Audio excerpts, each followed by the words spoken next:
నమస్తే welcome to BCN news. నేను విజయలక్ష్మి. ముందుగా బీసీఎన్ ప్రేక్షకులకు శ్రీదేవి శరన్నవరాత్రి శుభాకాంక్షలు. ఇప్పుడు ముఖ్యాంశాలు. నెల్లూరులోని సమస్యలపై ప్రత్యేక దృష్టి పెడుతున్నామన్న మంత్రి నారాయణ. అభివృద్ధి లక్ష్యంగా ముందుకెళ్లాలని కార్పొరేషన్ అధికారులకు సూచన.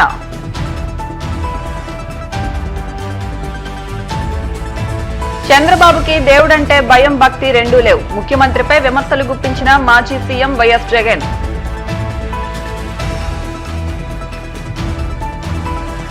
శ్రీకాళహస్తీశ్వర స్వామివారి దేవస్థానంలో వైభవంగా బ్రహ్మోత్సవాలు. రెండవ రోజు మహావిష్ణు అలంకారంలో అభయమిచ్చిన అమ్మవారు.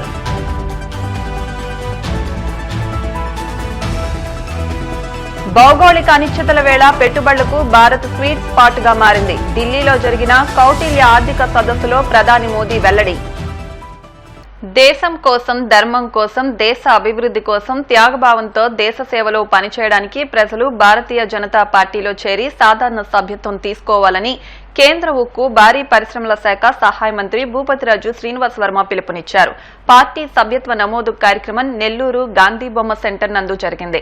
ఈ కార్యక్రమంలో ముఖ్య అతిథిగా పాల్గొన్న కేంద్ర మంత్రి శ్రీనివాస్ వర్మ మాట్లాడుతూ ప్రధాని నరేంద్ర మోడీ నేతృత్వంలో దేశం బలమైన ఆర్థిక శక్తిగా ఎదుగుతోందని అన్నారు. ఈ కార్యక్రమంలో నెల్లూరు జిల్లా బీజేపీ అధ్యక్షులు, బీజేపీ నాయకులు పాల్గొన్నారు.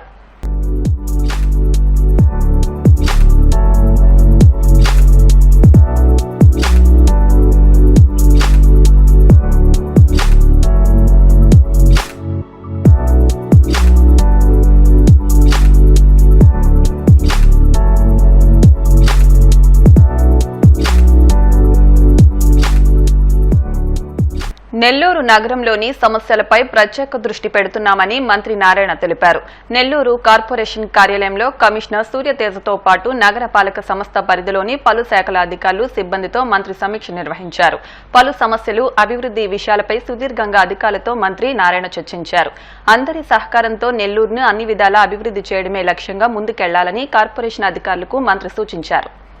ఈరోజు ఉదయం 3వ డివిజన్, 4వ డివిజన్ యాక్చువల్గా తిరగటం జరిగింది. ఈ అండర్ గ్రౌండ్ డ్రైనేజ్ కావచ్చు, డ్రింకింగ్ వాటర్ కావచ్చు, తర్వాత వర్షాలు వచ్చినప్పుడు నీళ్లు పోయే స్టామ్ వాటర్, అదేవిధంగా రోడ్డు ప్యాచ్ వర్క్స్ ఎక్కడన్నా ఉంటే వాటి మీద యాక్చువల్గా ఈ 2 డివిజన్లలో 3వ డివిజన్, 4వ డివిజన్ తిరిగాను. కొన్ని దగ్గరలో ఏంటంటే డ్రైన్స్, అంటే వర్షం వచ్చినప్పుడు నీళ్లు పోయే డ్రైన్స్ అప్పుడు ప్యాచ్ వర్క్ చేసింది. అప్పుడు 2014-19లో చేసి కొంత వదిలేసి ఉంటే అవి అట్నే ఉన్నాయి. యాక్చువల్గా ఇవాళ యాక్చువల్గా అధికారులందరికీ ఇన్స్ట్రక్షన్ ఇచ్చాను. ఇప్పుడే యాక్చువల్గా అధికారులతో రివ్యూ చేశాను. ఇమీడియట్గా ఒక మాస్టర్ ప్లాన్గా, అంటే అంతకుముందు కొన్ని దగ్గర బిట్లుగా చేశారు. ఎవరెక్కడ కెనాల్ అడిగితే ఆ లైన్ చేయటం చేశారు. అలా కాకుండా ఆ 3వ డివిజన్ మొత్తం, 4వ డివిజన్ మొత్తం డ్రైన్స్ ఎలా కట్టాలా, స్లోప్ ఎలా కట్టాలా, ఎంత వెడల్పు కట్టాలి, రోడ్డు వెడల్పుని బట్టి డ్రైన్ వెడల్పు. ఎందుకంటే రోడ్డు వెడల్పు పెద్దదంటే హై రైజ్ ఇస్తాం. హై రైజ్ ఇచ్చినప్పుడు ఎక్కువ హౌస్ ఉంటాయి. ఎక్కువ వస్తున్నప్పుడు ఎక్కువ జనాభా ఉంటుంది. అందువల్ల ఎక్కువ అవుట్లెట్ వాటర్ వస్తుంది. ఆ విధంగా యాక్చువల్గా ఇచ్చాను. వాళ్ళు యాక్చువల్గా కూర్చొని డిజైన్ చేస్తున్నారు. అయితే వాళ్ళు 1 వీక్ టైం ఇస్తే 1 వీక్లో దాని మీద టోటల్గా ఒక మాస్టర్ ప్లాన్ చేసి ఆ తర్వాత ఎస్టిమేషన్ చేస్తామన్నారు. వాళ్ళకి ఆ విధంగా టైం ఇవ్వడం జరిగింది. బహుశా 1 వీక్ 10 డేస్లో వాళ్ళు చేస్తే ఇమీడియట్గా టెండర్లు పిలిచి వర్షాకాలం వర్షం వస్తే నీళ్లు వెంటనే దొరికిపోయేటట్టుగా పోయి పెద్ద కెనాల్స్ ఏదైతే పోయేటట్టుగా చేయడం జరుగుతుంది. అదేవిధంగా ఇవాళ అప్పుడు 2014-19 దాకా చేసిన అండర్ గ్రౌండ్ డ్రైనేజ్ అది ఆగిపోయింది, మీకు అందరికీ తెలిసిందే. సంగం బ్యారేజ్ డ్రింకింగ్ వాటర్ కూడా పూర్తి కాల. దానికి సంబంధించిన ఏజెన్సీని రమ్మన్నాను, అధికారులతో కూడా మాట్లాడాను. వాళ్ళందరూ కూడా టోటల్గా ఒక క్లారిటీ కావాలని మళ్ళీ రేపు మధ్యాహ్నం 12 o'clock దాకా టైం అడిగారు. అంటే బ్యాలెన్స్ వర్క్లు ఇవన్నీ కూడా 6 నెలల లోపల కంప్లీట్ కావాలని అన్నాను. వాళ్ళు 6 నెలలు కాదు సార్, 1.5 year పడుతుంది అన్నారు. 1.5 year కాదు, నాకు 6 నెలలు అయ్యేటట్టుగా మీరు మ్యాన్ పవర్ని పెంచుకోండి, క్వాలిటీగా చేయాలని చెప్పాను. దాని మీద యాక్చువల్ రేపటి వరకు టైం ఇస్తే రేపటికి వర్కౌట్ చేసుకొని వస్తామన్నారు. వాళ్ళకి టైం ఇచ్చాను. గ్రీన్ కార్పొరేషన్ ఎండీ గారికి చెప్పాను. ఇప్పుడు నెల్లూరులో గతంలో చేసిన పార్కుల్లో ఎక్విప్మెంట్ ఏమేమి డ్యామేజ్ అయిందో అదంతా చూసి వాటినన్నిటి మార్చమన్నాను. అంతేకాకుండా రూరల్ ఎమ్మెల్యే గారితో కూడా యాక్చువల్గా కాంటాక్ట్ చేసాం. ఏమేం పార్కులు మిగిలిపోయిన స్థలాలు, ఏ పార్క్ స్థలాలు మిగిలిపోయినా ఆ పార్కు స్థలాలన్నింటినీ డిజైన్ చేయమని గ్రీన్ కార్పొరేషన్కి ఇచ్చాను. వాళ్ళు డిజైన్ చేసి తీసుకొస్తే 1 by 1 అంటే అన్నీ ఒకసారి చేయటం కూడా ఇప్పుడున్న ఖజానా ఖాళీ, ఈ పరిస్థితుల్లో కష్టం. అయితే 1 by 1 చేసుకొని వచ్చే విధంగా వాళ్ళకి ఆర్డర్ చేశాను. వాళ్ళు టిట్కో హౌస్ సంబంధించి ఎమ్మెల్యే గారు ఇప్పుడే రోడ్డు అడిగారు. యాక్చువల్గా ఆ రోడ్డు అవి కూడా చేస్తాం. యాక్చువల్గా ఆ రోడ్డు కానీ అవి ఖచ్చితంగా చేయాలి. టిట్కో హౌసెస్ యాక్చువల్గా రివ్యూ చేయాల్సింది ఇంటర్నల్గా చేసి సీఎం గారితో మాట్లాడి డిస్కస్ చేసి దాని మీద ముందుకు పోవడం జరుగుతుంది. సుప్రీంకోర్టు తీర్పు నేపథ్యంలో ముఖ్యమంత్రి చంద్రబాబు వెంటనే క్షమాపణ చెప్పాలని మాజీ CM YS Jaganmohan Reddy demand చేశారు. తిరుమల శ్రీవారి లడ్డూ తయారీలో కల్తీ నెయ్యి వాడారనే అంశంపై దాఖలైన వాద్యంపై సుప్రీంకోర్టు తీర్పు వెల్లడించిన తర్వాత తాడేపల్లిలోని క్యాంపు కార్యాలయంలో జగన్ మీడియాతో మాట్లాడారు. సీఎం స్థాయిలో ఉన్న వ్యక్తి మత విశ్వాసాలను రాజకీయ దుర్బుద్ధితో రెచ్చగొడుతున్నారనేది సుప్రీంకోర్టు అర్థం చేసుకుంది కాబట్టే ఘాటైన వ్యాఖ్యలు చేసిందన్నారు. దేవుణ్ణి రాజకీయాల్లోకి లాగొద్దని, పొలిటికల్ డ్రామాలు చేయొద్దంటూ చంద్రబాబుకు ముట్టికాయలు వేసిందన్నారు. చంద్రబాబు స్వయంగా వేసుకున్న సిట్ను కూడా రద్దు చేసిందన్నారు. చంద్రబాబు గారి నిజస్వరూపాన్ని సుప్రీంకోర్టు ఎత్తి చూపించింది. ముఖ్యమంత్రి హోదాలో ఉన్న వ్యక్తి మత విశ్వాసాలను కావాలని రాజకీయ దుర్బుద్ధితో ఎలా రెచ్చగొడతా ఉన్నారో అన్నది సుప్రీంకోర్టు అర్థం చేసుకుంది కాబట్టే స్ట్రాంగ్ కమెంట్స్ కూడా పాస్ చేసింది. దేవుడిని రాజకీయాల్లోకి లాగొద్దు అని, పొలిటికల్ డ్రామాలు చేయొద్దు అని స్ట్రాంగ్ కమెంట్స్ కూడా సుప్రీంకోర్టు పాస్ చేసింది.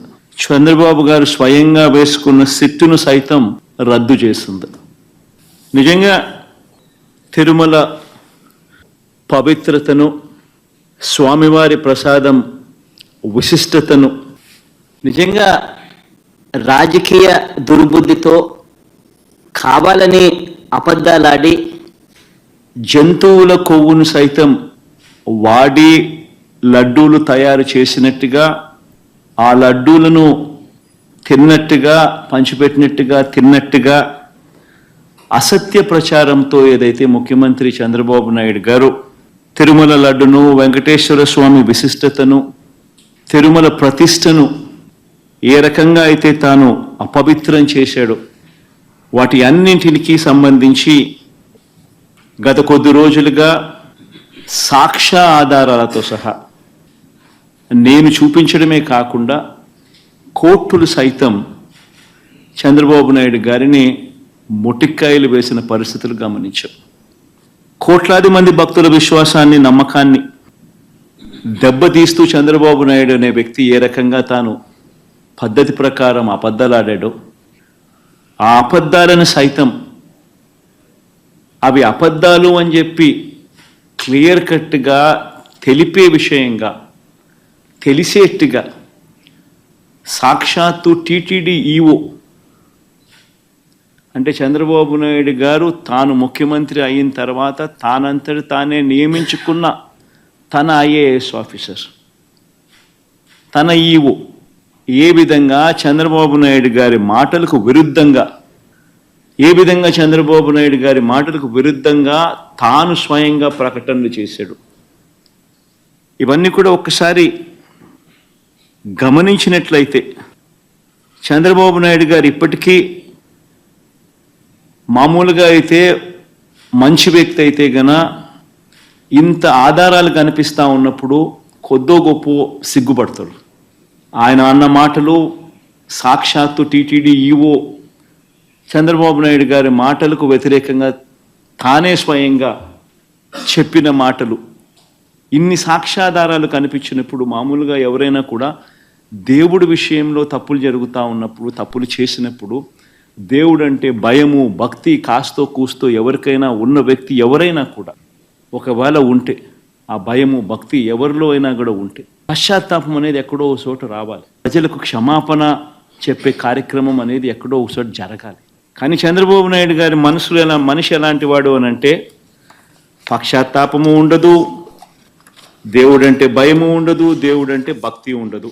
శ్రీకాళహస్తీశ్వర స్వామివారి దేవస్థానంలో దేవీ నవరాత్రి బ్రహ్మోత్సవాల్లో భాగంగా రెండవ రోజు అమ్మవారిని మహావిష్ణు అలంకారంలో భక్తులకు అభయమిచ్చారు.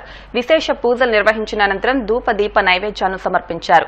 ఈ కార్యక్రమంలో దేవస్థానం deputy EO NR Krishna Reddy, AEO Lokesh Reddy, superintendent CSO Nagabhushanam Yadav, temple inspector Hari Yadav మరియు ఆలయ అధికారులు, సిబ్బంది, భక్తులు అధిక సంఖ్యలో పాల్గొని అమ్మవారిని దర్శించుకున్నారు.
సరస్వతి గానసభ ఆధ్వర్యంలో కాకినాడ సూర్యకళా మందిరంలో ఈ నెల 3వ తేదీ నుండి 6వ తేదీ వరకు నిర్వహిస్తున్న 121వ వార్షిక సంగీత నృత్య నాటకోత్సవాలు ఘనంగా ప్రారంభమయ్యాయి.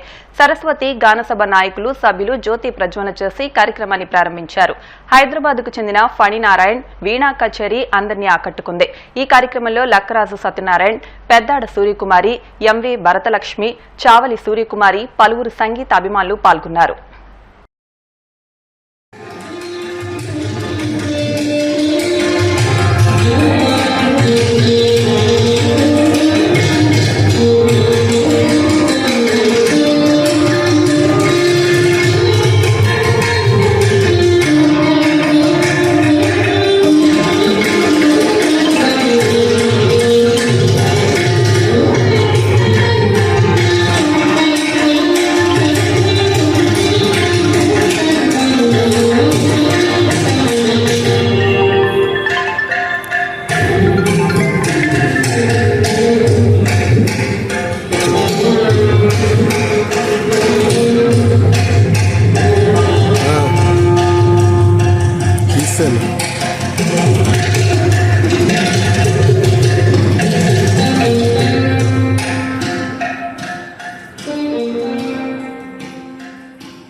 ఇప్పుడు కాసేపు ప్రకటనలు.